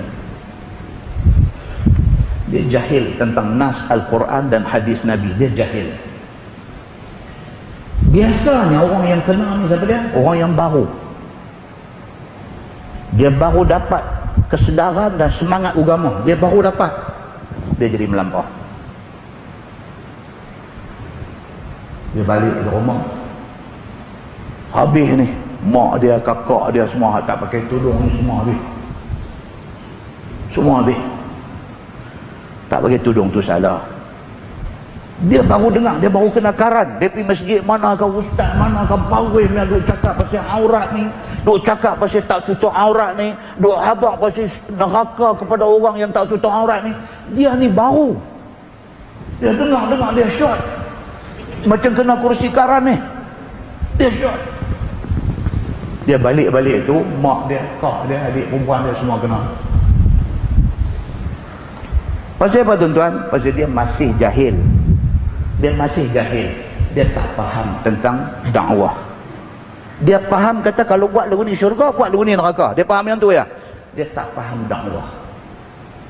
Bagi kat dia masa sikit, pelan-pelan dia faham, baru dia tahu cara yang lebih sesuai untuk nak approach mak dia, kakak dia, adik perempuan dia. Melampau tadi jadi pasal apa? Pasal dia jahil. Tiba-tiba dia dapat semangat, dia jadi melampau. Satu. Yang kedua, sifat ghulu melampau ni jadi pasal apa? Pasal taklid. Pasal main tikam turut. Contohnya dia duk main tikam turut. Orang buat apa dia buat, orang buat apa dia buat. Bila orang main habaq lain pada tu, dia jadi melampau. Pasal dia taklid. Dan punca taklid ni juga apa dia? Jahil. Yang ketiga dia kata melampau ni juga boleh berlaku kerana mengkagumi tokoh. Dia ada satu, semua orang lah termasuk saya, kita ni ada satu idola dalam hidup kita. Okey, kita pegang seorang, ini idola kita dalam agama ni, ini idola kita. Mungkin kerana dia menjadi sebab musabab kepada kita ni berubah. Kita dengar dia ni, kita jadi berubah. Kita respect dia ni. Respect dia tu tidak salah.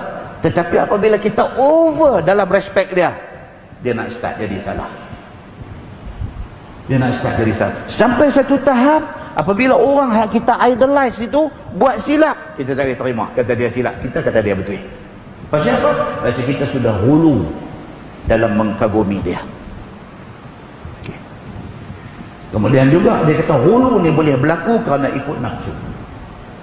Nafsu kita yang menyebabkan akal, pertimbangan kita semua jadi kacau bilau habis. Sedangkan nafsu baik, akal baik mestilah berpimpin dengan wahyu. Dan yang akhir, ghulu boleh jadi apabila kita berpegang salah tempat. Kita berpegang dengan hadis maudhu' ataupun hadis palsu. Benda tu bukan hadis, tapi kita duk kata hadis, kita pegang yang tu, kita jadi melampau. Dan jenis-jenis ghulu ni pula, yang ni kajian ni, yang saya beritahu ni kajian. Jenis-jenis ghulu, ada melampau yang berlaku dalam soal akidah. Dalam bab akidah jadi melampau. Contohnya apa? Malaikat itu, malaikat Allah, dia ghulu, dia pergi sembah malaikat. Nabi itu utusan Allah. Kita disuruh ikut Nabi, kita tak disuruh sembah Nabi. Dia ada beza. Kita disuruh sayang Nabi, kita tak disuruh sembah Nabi. Sebab Nabi bukan Tuhan. Nabi dia kena duduk di peringkat dia, Nabi. Kita dengan Nabi dia ada batas sempadan dia. Kita tak boleh sampai ke tahap kita pergi sujud dia macam kita sujud dekat Tuhan. Tak boleh, sebab dia tetap Nabi. Apatah lagi kalau yang kita sembah tu bukan Allah. Kalau Nabi pun sembah salah, kita pergi sembah tu guru kita, lagi besar punya salah. Tuan masuklah YouTube boleh tengok. Zaman hari ni dah ada dah. Sembah di kaki tu guru. Itu salah. Walaupun kita berminat dengan aliran itu, hak salah-salah. Itu baru kita tak hulu. Kita berminat dengan aliran itu. Tapi bila dia sampai ke tahap tu, dia pergi sujud kaki tu guru dia, kita kata ini salah. Kita kena boleh beza. Kalau kita tak boleh beza, kita hulu. Kita pun juga sudah melampau. Ada juga hulu berlaku dalam amalan. Amalan kita buat hari-hari ni, dia jadi melampau, jadi hulu. Punca daripada apa? Was-was. Dia jadi hulu. Contoh apa tuan-tuan? Ambil ayat sembahyang ni daripada pukul 7.30 sampai orang sembahyang maghrib, tu imam nak bagi salam dah 2 minit sembahyang ni. Pasal apa tuan-tuan? Dia melampau di dalam melayan was-was dia. Ambil basuh muka, basuh apa kaki semua. Masuk main dah dekat pintu tu. Kepala ni. Tadi tumit basuh kena dah tu ayam. Patah balik pula. Biar ayam dia pula. Ayam kolah tu sampai 3.30 dia seorang. Ini juga hulu dalam amalan. Dia melampau di dalam melayan was-was dia. Nampak? Takbiratul ihram. Ya Allahu Akbar. Orang dah habis Fatihah, habis surah dah, nak rukuk dah, baru dia dapat Allahu Akbar. Allahu Akbar. Nak cancel tu, nak tak jadi kan takbir tadi. Allahu Akbar. Boleh tak? Dia raplah dengan sebelah dia, apa raplah sekali. Sebelah ni pun lagu dia apa? Kacau. Dan yang anehnya, yang peliknya, tu imam Allahu Akbar rukuk, dia pun Allahu Akbar dapat terus rukuk. Ini hulu, melampau, overdo dalam amalan. Dan juga hulu ni juga boleh berlaku di dalam semangat beragama, macam yang kita sebut tadi. Dia main semangat ni, dia main semangat sampai ke tahap orang lain semua salah. Dia ni munafik, ini kafir, dia ni ahli bid'ah, dia hulu. Semua ni juga jadi pasal apa? Semangat dan kesedaran dengan ilmu tak balance lagi. Dia tak mau nak balance elok lagi. Learning is a process. Belajar ni satu proses. Dia mengambil sikit masa untuk kita faham. Dalam tempoh nak faham tu, orang semua tak kena, dia seorang tu. Okey, sama ada benda ni kena kat kita atau kena kat anak kita, kita nanti boleh tengok. Oh, kita share ni hak ustaz abang ni duk kena ni. Kan? Kesimpulan dia pada tuan-tuan, jangan hulu, tapi jangan sampai kita tak beribadat. Kita teruskan ibadat macam biasa, pastikan ibadat kita tu menepati apa yang ditunjuk oleh Nabi sallallahu alaihi wasallam. Okey. Kemudian cara nak selamat daripada hulu ni, rajin-rajin hadir Quran. Dengar. Kalau ada ustaz ni pergi baca hadis apa yang kita dengar rasa pelik sikit, double check. Tuan-tuan hari ni boleh cek banyak-banyak tuan-tuan, kemudahan tu ada dalam phone apa semua, tapi kena boleh bahasa Arab sikit lah. Ada satu apps dalam phone, kalau tuan-tuan ada asas bahasa Arab boleh download. Nama dia Al-Mawsu'ah Al-Hadithiyah. Al-Mawsu'ah Al-Hadithiyah. Itu dalam bahasa Melayunya ensiklopedia hadis. Tuan-tuan dengar satu ustaz baca apa satu hadis apakah, tuan-tuan tulis. Kalau ada asas bahasa Arab cantik, kalau tak ada, pergi cari kawan yang ada asas sikit. Kita tulis Qul Rumi apakah, tunjuk kawan tu dia, ni ustaz tu baru ni baca ni, dia kata hadis. Kawan tu reti Arab, dia tengok, dia tulis balik Qul Arab. Okey, cek di dalam Al-Mawsu'ah Al-Hadithiyah, cek balik.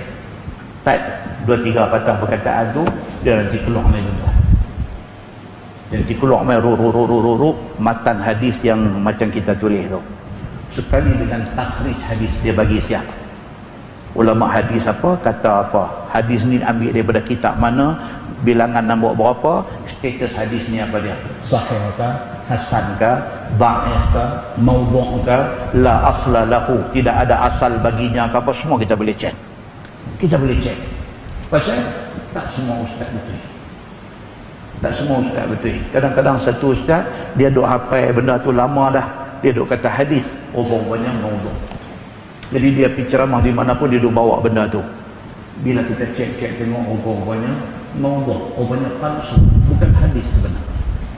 Jadi tuan-tuan boleh cek benda ni. Tak boleh pergi cari kawan yang boleh, minta tolong cek untuk kita nak pegang, untuk kita nak buat amalan. Supaya dengan itu kita terhindar daripada ghulu ataupun overdo dalam hal agama. Nah, wallahu a'lam. Lepas ni insya-Allah kita akan masuk kisah Bani Israel kena laknat Allah. Tajuk yang akan datang juga dia berkaitan dengan ni. Bani Israel di antara contoh orang-orang yang ghulu dalam agama mereka, sehingga akhirnya Allah laknat mereka atas melampau mereka. Allah laknat mereka. Kita akan tengok insya-Allah bentuk-bentuk melampau yang dibuat oleh Bani Israel. Dia tangguh dengan tasbih kafarah dan suratul Asr.